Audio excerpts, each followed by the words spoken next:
ಅದರ ಮೊತ್ತ ಒಂದು 3 ಲಕ್ಷದ ಷೇರು ಬಂಡವಾಳವನ್ನ ಹೊಂದಿದ್ದು ಸ್ಥಾಪನೆಯಾದಾಗ ಈಗ ವಾರ್ಷಿಕ ವಹಿವಾಟು 15 ಕೋಟಿ ತಲುಪಿದೆ. 1361 ಜನ ಷೇರುದಾರರನ್ನ ಒಳಗೊಂಡಿದೆ. ಅದಕ್ಕೆ ದಯವಿಟ್ಟು ಎಲ್ಲರೂ ಒಂದು ಚಪ್ಪಾಳೆಯ ಮೂಲಕ ಯಶಸ್ಸನ್ನ ಮುಗಿಸಬೇಕಾಗಿ ಸವಿನಯ ಪ್ರಾರ್ಥನೆ.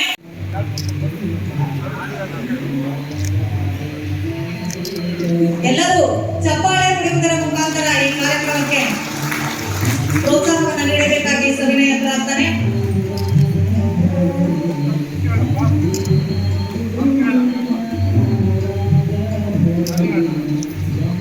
ಸರ್ ಈ ಕಡೆ ನೋಡಿ, ಶಾಸಕರು ಹೋದ್ರಲ್ಲ ನಮ್ಮ ಪುರೋಹಿತರ ಬಿಲ್ಡಿಂಗು ನಮ್ಮ ಪೇಂಟ್ ರಂಗನಾಥ್ ಅವ್ರ ಬಿಲ್ಡಿಂಗ್ ಮೇಲ್ಗಡೆ, ಆಮೇಲೆ ಅಣ್ಣಯ್ಯ ಬಿಲ್ಡಿಂಗ್ ಶಿಫ್ಟ್ ಆಗಲಿ, ಸ್ಥಾಪನೆಗೊಂಡಂತ ಸಂಘ ನಮಗೆ ಗೊತ್ತಿದ್ದು ಒಂದೇ, ಅವತ್ತು ಜಾಮೀನು ಸಾಲ ಮಾತ್ರ ಕೊಡೋದಕ್ಕಿತ್ತು 10,000 ರೂಪಾಯಿನೇ. ಅದರಲ್ಲಿ ಇವತ್ತಿಗೂ ಕೂಡ ಇನ್ನೂ ಆ ವಸೂಲಿ ಸ್ಟಾರ್ಟಿಂಗ್ ಅಲ್ಲಿ ಕೊಟ್ಟಂತ ಜಾಮೀನು ಸಾಲ ನಮ್ಗೆ ಅವಾಗ ಸರಿಯಾಗಿ ಗೊತ್ತಿರಲಿಲ್ಲ. ದಯವಿಟ್ಟು ಎಲ್ಲರೂ ಎದ್ದು ನಿಂತು ಗೌರವವನ್ನು ಸೂಚಿಸಬೇಕಾಗಿ ಸವಿನಯ ಪ್ರಾರ್ಥನೆ. ಚಪ್ಪಾಳೆ ಮೂಲಕ ಪ್ರೋತ್ಸಾಹವನ್ನು ಸಹ ನೀಡಬೇಕಾಗಿ ಸವಿನಯ ಪ್ರಾರ್ಥನೆ.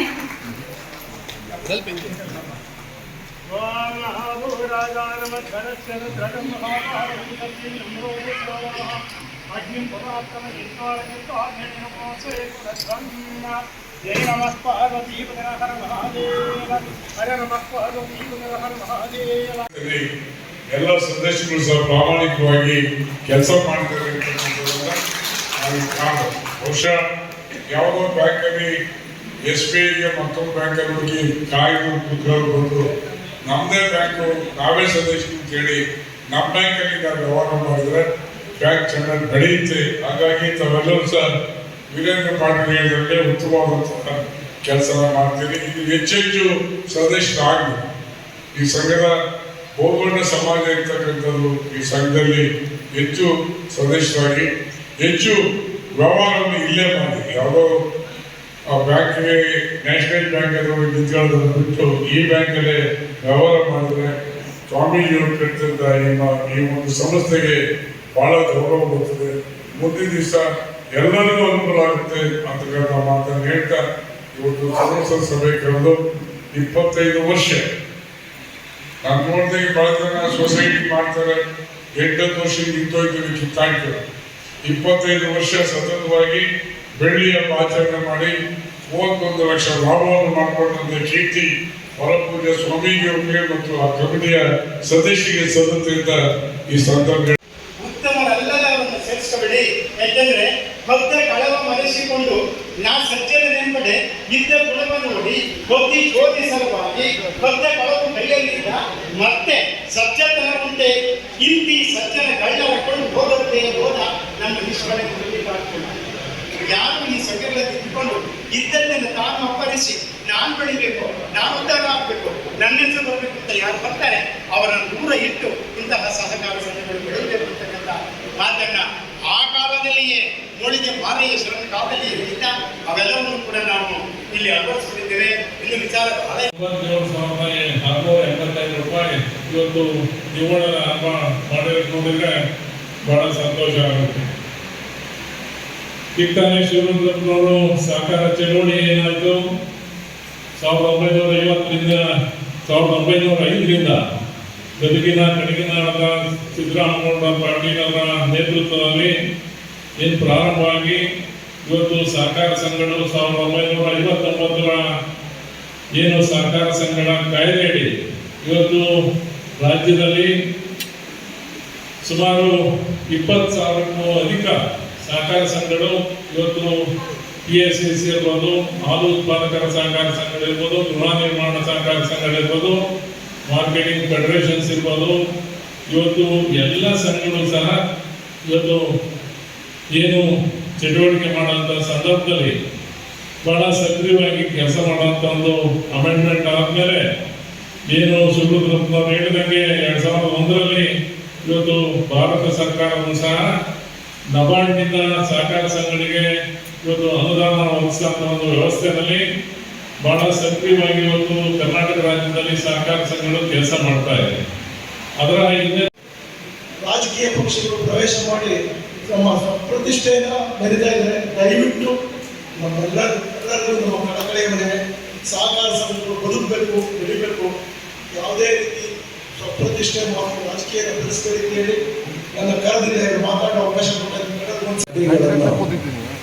ನಾವು ಸಾಲದ ಕೊಡಬೇಕಾಗುತ್ತೆ. ಸಾಲದ ಮಾತ್ರ ಬ್ಯಾಂಕಿಗೆ ಕೊಡೋದ್ರ ಬಂದು ಸಣ್ಣ ಪುಟ್ಟ ಜನಗಳಿಗೆ 5,000, 10,000, 20,000, 50,000 ರೂಪಾಯಿ ಸಾಲಗಳನ್ನು ಕೊಟ್ಟರೆ ನಮಗೆ 100% ಮರುಪಾವತಿ ಗ್ಯಾರಂಟಿ ಇರುತ್ತೆ. 20-25 ಲಕ್ಷ ಕೊಟ್ಟು ಯಾವನಾರು ಮೋಸ ಮಾಡಿಬಿಟ್ರೆ ಬ್ಯಾಂಕಿಗೆ ಬಹಳ ಸಮಸ್ಯೆ ಆಗುತ್ತೆ. ಸಣ್ಣ ಪುಟ್ಟವ್ರಿಗೆ ಅದೇ 10, 15, 20, 50 ಜನ ಕೊಟ್ಟರೆ ಯಾರೋ ಮೋಸ ಮಾಡಿದ್ರು ಕೂಡ ಬ್ಯಾಂಕಿಗೆ ಅಂತ ಬಂಧನ ಆಗೋದಿಲ್ಲ. ಯಾಕೆಂದ್ರೆ ಈ ಮಾತು ನಾನು ಹೇಳ್ತಿದ್ದೀನಿ ಅಂದರೆ, ಸುಮಾರು 6-7 ವರ್ಷಗಳ ಹಿಂದೆ DCC ಬ್ಯಾಂಕ್ ಮಹಿಳಾ ಒಂದು ಸಮಾವೇಶದಲ್ಲಿ DCC ಬ್ಯಾಂಕ್ ಅಧ್ಯಕ್ಷರಾದ ಶ್ರೀಮಾನ್ KN ರಾಜಣ್ಣ ಅವರು ನನ್ನನ್ನು ಕೂಡ ಕರೆದಿದ್ರು. ನಾನು ಅಚಾನಕ್ ಆ ಸಭೆಗೆ ಹೋಗಿದ್ದೆ. ನನ್ನ ಕೈಲಿ ತುಂಬಾ ನಿಯತ್ತಾಗಿ ಈ ಸಂಘನ ಮುಂದುವರಿಸಬೇಕು ಅಂತ ನಿಮ್ಮಲ್ಲಿ ಕೇಳ್ಕೊಳ್ತಾ, ಎಲ್ಲ ಸಹಕಾರಿ ಬಂಧುಗಳು ಈ ಸಂಘ ಇನ್ನೂ ಹೆಚ್ಚಿನ ರೀತಿಯಲ್ಲಿ ಮುಂದುವರಿಯುವಂತೆ ಸಹಕಾರ ನೀಡಬೇಕು, ಹೆಚ್ಚಿನ ವ್ಯವಹಾರಗಳು ಈ ಸಂಘದಲ್ಲಿ ನಡೆಸಬೇಕು ಅಂತ ಕೇಳ್ಕೊಳ್ತಾ ನನ್ನ 2 ಮಾತುಗಳಿಗೆ ಲಕ್ಷಂದ್ರ ಶಿವಕುಮಾರ್ ಬೊಮ್ಮಸ್ನಳ್ಳಿ,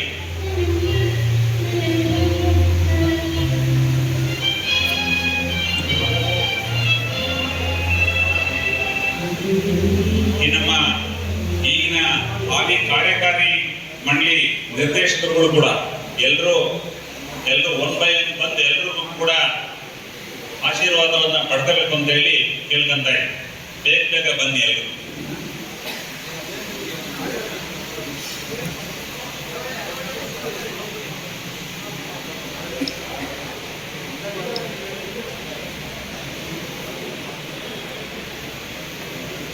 ಹಾಗೆಯೇ ಬೆಳಿಗ್ಗೆ ನಮ್ಮ ಕಾರ್ಯಕ್ರಮ ಪ್ರಾರಂಭ ಆಗೋದಕ್ಕೆ ಮುಂಚೆ ಎಲ್ಲರನ್ನು ಕೂಡ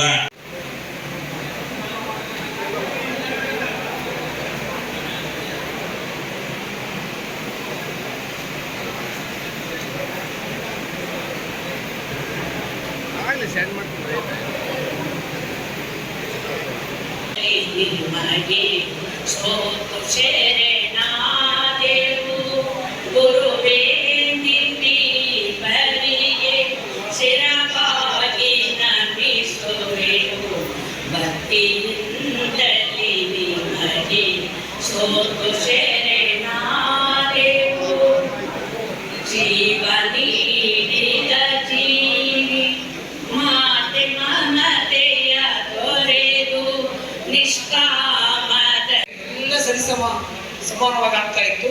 ಬಹಳ ಲೇಟ್ ಆಯಿತು. ನಿಮ್ಮನ್ನ ನಾವು 11 ಗಂಟೆಗೆ ಬಂದು ನಿಮ್ಮನ್ನು ನಾವೆಲ್ಲ ಕಾಯ್ತಾ ಇದ್ವಿ, ಎಲ್ಲ ಸ್ವಾಮೀಜಿಗಳು. ನೀವೇ ಮೊದಲು ಬರಬೇಕಾಗಿದ್ದು, ನಾವೇ ಮೊದಲೇ ಬಂದು ನಿಮ್ಮನ್ನ ಕಾಯ್ದು, ಆದರೂ ಲೇಟಾಗಿ ಬಂದಿದ್ದೇನೆ. ಏನೇ ಇರಲಿ, ನೀವೆಲ್ಲರೂ ಪ್ರೋತ್ಸಾಹವನ್ನು ನೀಡಿರ್ತಕ್ಕಂಥದ್ದು. ಹಾಗೆ ಇಲ್ಲಿವರೆಗೂ ಸಹ ಈ ಬಸವೇಶ್ವರ ಪತ್ತಿನ ಸಹಕಾರ ಸಂಘದಲ್ಲಿ ನಡೆದಂತಹ ಅನೇಕ ಅನುಕೂಲತೆಗಳು ಮತ್ತು ರೈತರಿಗೆ ಬೇಕಾಗಿರುವಂತಹ ಸನ್ನಿವೇಶಗಳು ಹಾಗೂ ಕೋಟ್ಯಾಂತರ ವ್ಯವಹಾರಗಳನ್ನು ಮಾಡಿದಂತಹ ಈ ಒಂದು ಬ್ಯಾಂಕಿನ ಸೇವಾ ಸಹಕಾರವನ್ನು ನೋಡಿದಾಗ ತುಂಬಾ ಸಂತೋಷವಾಗ್ತಾ ಇದೆ. ಹಾಗೆಯೇ 1900 ನಮ್ಮ ಶೂರತ್ರಿಂದ ಹೇಳಬೇಕಾದ್ರೆ 1905ನೇ ಇಸ್ವಿ ಅಂತ ಹೇಳಿದರು. 5ನೇ ಇಸ್ವಿಯಲ್ಲಿ ನಮ್ಮ ಭಾರತ ದೇಶವನ್ನ ಇಂಗ್ಲಿಷ್ನಲ್ಲಿ ಆಳ್ತಾ ಇತ್ತು. ಇವಾಗ ಯಾವುದೇ ಸಹಕಾರ ಚಳವಳಿ ನಡೀತಾ ಇಲ್ಲ. ಅವರು 1950ರಲ್ಲಿ ಇರಬಹುದು, 1950ರಲ್ಲಿ ಸಹಕಾರ ಚಳವಳಿ ಇರಬಹುದು, ಮತ್ತು ಕೋಪರೇಟಿವ್ ಬ್ಯಾಂಕ್ಗಳಿರಬಹುದು, ಪತ್ತಿನ ಸಹಕಾರ ಸಂಘಗಳು ಇವೆಲ್ಲವೂ ಸಹ ಪ್ರಾರಂಭವಾದವು.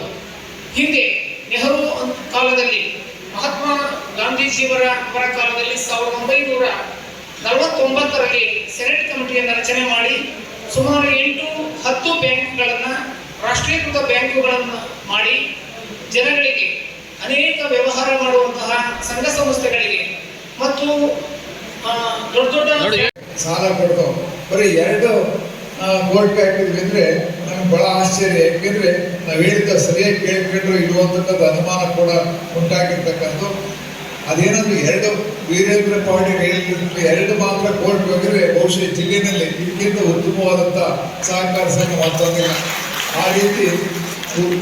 ಆ ರೀತಿ ವಸೂಲಿಯನ್ನು ಮಾಡಿದರೆ ಸಾಲ ಕೊಡೋದು ಎಷ್ಟು ಮುಖ್ಯ, ಸಾಲ ವಸೂಲಿ ಮಾಡ್ತಕ್ಕಂಥದ್ದು ಬಹಳ ಮುಖ್ಯ. ಎಷ್ಟೋ ಜನ ಸಾಲವನ್ನು ತೆಗೆದುಕೋಬೇಕಂತ ಆಸಕ್ತಿ ಕಟ್ಟಬೇಕಾಗಿರೋದಿಲ್ಲ. ಕೊಟ್ಟನ್ನು ಬಾಡಗಿ ಇಸ್ಕೊಂಡನ್ನು ಏನು ಬಂದ್ರು ಅವರ ಸ್ಥಿತಿ ನಿರ್ಮಾಣ ಆಗ್ತಕ್ಕಂಥ ನೋಡಿ. ಆದ್ರಿಂದ ಈ ಸಂಘ ಅಂತಂದ್ರೆ ತೆಗೆದುಕೊಳ್ತಕ್ಕಂಥ ಸಾಲ ಕಟ್ತಕ್ಕಂಥ ಸರಿಯಾಗಿ ನಡೀತಕ್ಕಂಥ ಬಹಳ ಮುಖ್ಯ. ಜೊತೆಗೆ ಉತ್ತಮವಾದಂಥ ಆದಾಯ ಕೂಡ ಈ ಸೊಸೈಟಿ ಗಳಿಸಿದೆ. ಈ ಸೊಸೈಟಿಯ ಒಂದು ಮುಖ್ಯವಾದ ಒಂದು ಅನುಕೂಲ ಏನಂದ್ರೆ ಈ ಸೊಸೈಟಿಯರು ಡಿಪಾಸಿಟ್ ಕಲೆಕ್ಟ್ ಮಾಡಕ್ ಬೇಕಾಗಿಲ್ಲ. ಯಾಕೆಂದ್ರೆ ಗುರು ಪರದೇಶಿಕ ಸ್ವಾಮಿಗಳು ಅಧ್ಯಕ್ಷರಾಗಿರೋದ್ರಿಂದ ಈ ಸಂಘಕ್ಕೆ ಡಿಪಾಸಿಟ್ ನ ಸಮಸ್ಯೆ ಎಂದೂ ಕೂಡ ಉಂಟಾಗೋದಿಲ್ಲ. ಆ ರೀತಿ ಸೊಸೈಟಿಗೆ ಅಮೌಂಟ್ ಬರ್ತದೆ. ಹಾಗೂ ಈ ಒಂದು ಸಹಕಾರ ಸಂಘ ದೇಶದಲ್ಲಿ ಸಹಕಾರಿ ಸಂಘಗಳು ಪರ್ಯಾಯ ಸರ್ಕಾರದಂತೆ ಕೆಲಸ ಮಾಡ್ತದೆ. ಈ ದೇಶದಲ್ಲಿ ಸಹಕಾರಿ ಸಂಘ ಎಂದರೆ ಪರ್ಯಾಯ ಸರ್ಕಾರದಂತೆ ದೇಶವನ್ನು ಕೆಲಸ ಮಾಡ್ತದೆ. ಈ ಸಹಕಾರಿ ಸಂಘ ಇಲ್ಲದೆ ಇರ್ತಕ್ಕಂಥ ಒಂದು ವ್ಯವಸ್ಥೆಯನ್ನ ಇವತ್ತು ಕಲ್ಪನೆ ಕಲ್ಪನೆ ಕೂಡ ಮಾಡ್ಕೊಳಕ್ಕಾಗೋದಿಲ್ಲ. ನೀವು ಆಲ್ರೆಡಿ ಅಧ್ಯಕ್ಷರು ಪಕ್ಕದಲ್ಲಿದ್ರೆ ಅವ್ರದ್ದು ಕೂಡ ಸಹಕಾರಿ ತತ್ವದ ಮೇಲೆ ಅವರು ಡೈಲಿ ನಡೀತಾ ಇದೆ. ಇವತ್ತು ಎಷ್ಟೋ ಜನಗಳ ಬದುಕನ್ನು ರೂಪಿಸ್ತಕ್ಕಂಥ ಸಂಘವನ್ನ ತಗೊಂಡ್ಬಂದಿದ್ದಾರೆ ಅಂತ ಹೇಳ್ಬಹುದು.